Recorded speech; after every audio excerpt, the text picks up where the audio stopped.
আসসালামু আলাইকুম সুপ্রিয় দর্শক।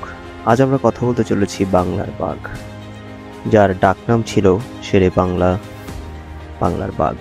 তার পুরো নাম ছিল আবুল কাশেম ফজলুল হক।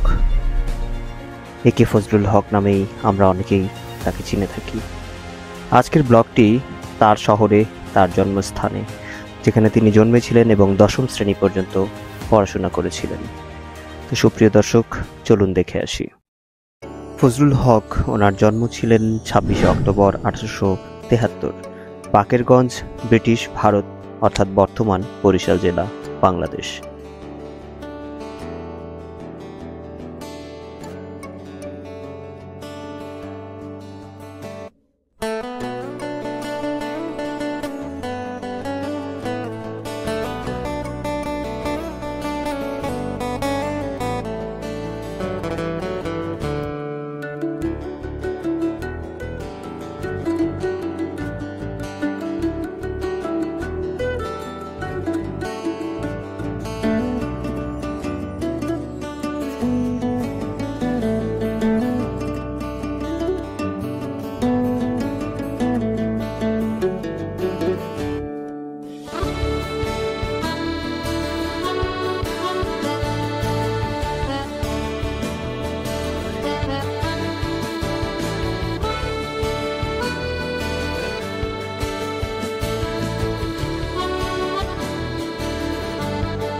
জনাব একে ফজলুল হকের পূর্বপুরুষ 18 শতকে ভারতের ভাগলপুর হতে পটুয়াখালী জেলার বাউফল উপজেলার বিলবিলাস গ্রামে বসতি স্থাপন করেন। এ বংশের কাজী মুর্তজা একজন সম্ভ্রান্ত ব্যক্তি ছিলেন। তার পুত্র কাজী মোহাম্মদ আমিন, কাজী মোহাম্মদ আমিনের পুত্র মোহাম্মদ আকরাম আলী বরিশাল কোর্টে আইন ব্যবসা করতেন। তার দুই পুত্র কাজী মোহাম্মদ ওয়াজেদ, কাজী আব্দুল কাদের ও 5 কন্যা। কাজী মোহাম্মদ ওয়াজেদের একমাত্র পুত্র ছিলেন একে ফজলুল হক। কাজী মোহাম্মদ ওয়াজেদ 1843 সালে চাখারে জন্মগ্রহণ করেন। তিনি কলকাতা প্রেসিডেন্সি কলেজে লেখাপড়া করেন। বাংলার মুসলমানদের মধ্যে তিনি ষষ্ঠ গ্রাজুয়েট ছিলেন। 1971 সালে কলকাতার প্রেসিডেন্সি কলেজে তিনি বিএল পাশ করেন। আইনের ব্যবসা শুরু করেন। তারপরে মোহাম্মদ ওয়াজেদ রাজাপুর থানার সাতুরিয়া মিয়াবাড়ির আহমদ আলী মিয়ার কন্যা বেগম সৈয়দুন্নেসা শেরে বাংলার মা ওনাকে বিয়ে করেন। আর এটি ওনার নানু বাড়ি, এখানেই ওনার জন্মস্থান।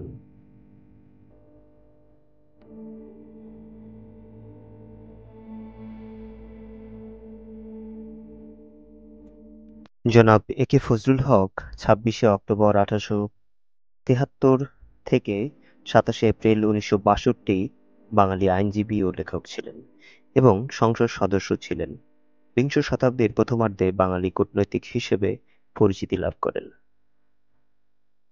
তিনি রাজনৈতিক অনেক পদে অধিষ্ঠান করেছেন। তার মধ্যে কলকাতার মেয়র 1935 সাল, অবিভক্ত বাংলার প্রধানমন্ত্রী 1937 থেকে 1943, পূর্ববঙ্গের মুখ্যমন্ত্রী 1954, পাকিস্তানের স্বরাষ্ট্রমন্ত্রী ছিলেন 1955 সালে, পূর্ব পাকিস্তানের গভর্নর 1956 থেকে 1958 পর্যন্ত। যুক্তফ্রন্ট গঠনে প্রধান নেতাদের মধ্যে তিনি অন্যতম। বাংলায় তিনি কৃষক প্রজা পার্টি, নিচু জাতের হিন্দু ও মুসলমান উভয় কৃষকদের স্বার্থের পক্ষেই সওয়াল করতেন।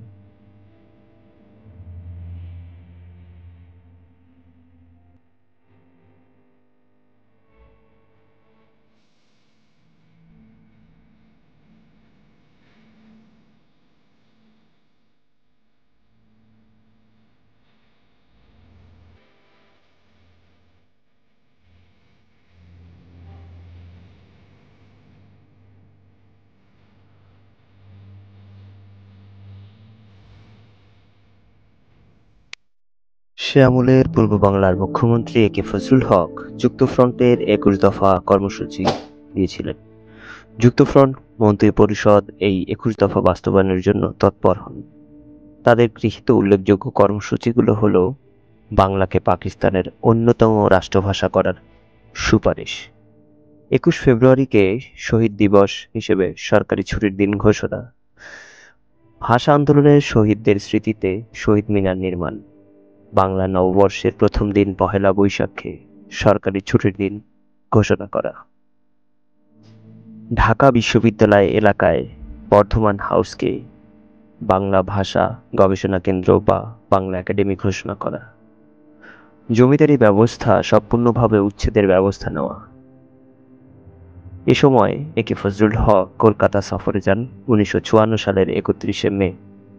পাকিস্তানের গভর্নর জেনারেল গোলাম মোহাম্মদ যুক্তফ্রন্ট মন্ত্রী পরিষদ বাতিল করে দিয়ে 92 ক ধারা জারির মাধ্যমে প্রদেশে গভর্নরের শাসন প্রবর্তন করেন।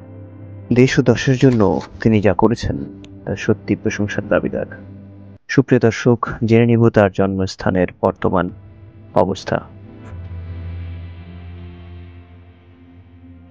আচ্ছা, এই বাড়িটা তো হচ্ছে আপনার শেরে বাংলার মামা বাড়ি। শেরে বাংলার মামা বাড়ি, জি, কিন্তু শেরে বাংলার জন্মস্থান তো এটাই। জন্মস্থানে এই যে বিল্ডিংটা আছে, এই যে দেখেন, ওইটা তার জন্মস্থান। বিল্ডিং বলতে হচ্ছে কোনটা? ওইটা, ওই যে যেটা বিল্ডিংটা দেখা যাচ্ছে, হ্যাঁ। পুরোনো বিল্ডিংটা। হ্যাঁ, এখন ওই বিল্ডিং এ কারা থাকেন? ওই বিল্ডিং এ তার ওই আত্মীয় স্বজনরা থাকে, তার মামাদের আত্মীয় স্বজন যারা। আচ্ছা আচ্ছা। তো শেরে বাংলা উনি এখানে কতদিন এখানে কতদিন ছিলেন অতটা বলতে পারবো না। এখান থেকে নাকি মেট্রিক পরীক্ষা দিয়ে গেছে, এইটা শুনছি। এসএসসি পরীক্ষা পর্যন্ত এখানে ছিলেন? জি, আমরা জানতে পেরেছি এখানে নাকি একটা কারাগার ছিল, এখানে একটা বিচারের জায়গা ছিল। হ্যাঁ, এখানে এটা তো জমিদার বাড়ি ছিল, অনেক আগের জমিদার বাড়ি ছিল। এখানে কাছারি ছিল, এই কাছারি ছিল, ওই সামনে আর একটা কাছারি ছিল। এখানে বিচার আচার হইতো আগে, সবকিছু এখানে এদের তত্ত্বাবধানে চলতো। এই তত্ত্বাবধান কি শেরে জমিদারি বাংলা থাকাকালীন? শেরে বাংলার জন্ম হওয়া থেকেই, অনেক আগে পূর্বে থেকে এরা জমিদার ছিল। আচ্ছা আচ্ছা। তো বিচার সালিসিটা কি শেরে বাংলার মানে উনি আর ওনার আত্মীয় স্বজন যারা ছিল ওনারাই করছে, আর মামা নানা যারা ছিল ওনাদের আত্মীয় স্বজন যারা এই বাড়িতে আছে, বড় বাড়িতে আছে। আচ্ছা আচ্ছা। বর্তমানে এখানে আপনার এই যে যে পুরনো যে ঐতিহ্য যে বিল্ডিং গুলো আছে বা যা কিছু আছে, জি, এগুলা কি রক্ষণাবেক্ষণের কোনো দায়িত্ব সরকার নিয়েছে বা এগুলো সরকার এই বিল্ডিং এর ভিতরে কাজ করতে সরকার। কোন বিল্ডিং?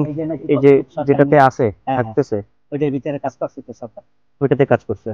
আর এই পুরনো ঐতিহ্যবাহী যে বিল্ডিং আছে এটার জন্য কি কি করবে না করবে এই ধরনের কি জানি পরিকল্পনা আছে, সেটা আমি বলতে পারবো না, আমি সঠিকটা জানি না। আচ্ছা আচ্ছা। পরিকল্পনা আছে এটা শুনছি। আপনি তো এখানকার স্থানীয়? আমি এই 1 নং 7 ইউনিয়নের জন্য আমার। আচ্ছা। তো আমরা দেখতে পাচ্ছি এখানে এই যে গাছপালা কাটা হচ্ছে, এগুলো কি এই জমির অংশ নাকি অন্য জমি? না, এদের এই আত্মীয় স্বজন, এদেরই আত্মীয় স্বজন, এদেরই আত্মীয় স্বজন এই গাছপালা প্রয়োজনের জন্য এদেরই অরিসি। এরা ওই সুবেরি বাগান, গাছপালা অন্ধকার হয়ে যায় তো, ওই জন্য সুবেরি বাগান গাছপালা বাড়িঘর সাজাই। শুধু এটা বলতে পারবেন যে এই জায়গাটার দায়িত্বে বর্তমানে আসলে মূলত কে আছে? এই জায়গাটার দায়িত্ব অনেক আত্মীয় স্বজন, যেমন আপনি ফজল কিবরিয়া মেয়ে আছে, তারপর তার স্বাস্থ্য ভাইগে আছে, তার ভাইগে আছে, শুভু মেয়ে আছে। এনারা এই দায়িত্বে এনারাই দায়িত্ব। আসেন এনারা এখানে? এনারা ঢাকায় থাকে, এখানে থেকে এখানে ওই আত্মীয় স্বজন তার ওই মাটা থাকে। ঠিক আছে, আপনাকে অসংখ্য ধন্যবাদ। অনেক স্মৃতিচারিত হয়ে দাঁড়িয়ে রয়েছে তথাকথিত সেই পুরাতন জমিদার বাড়ি, শেরে বাংলার জন্মস্থান।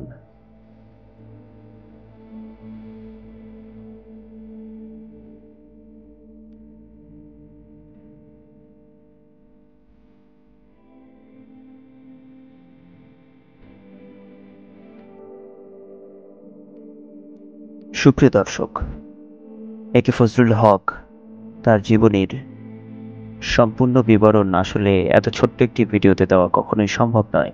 তারপরেও আমরা চেষ্টা করেছি।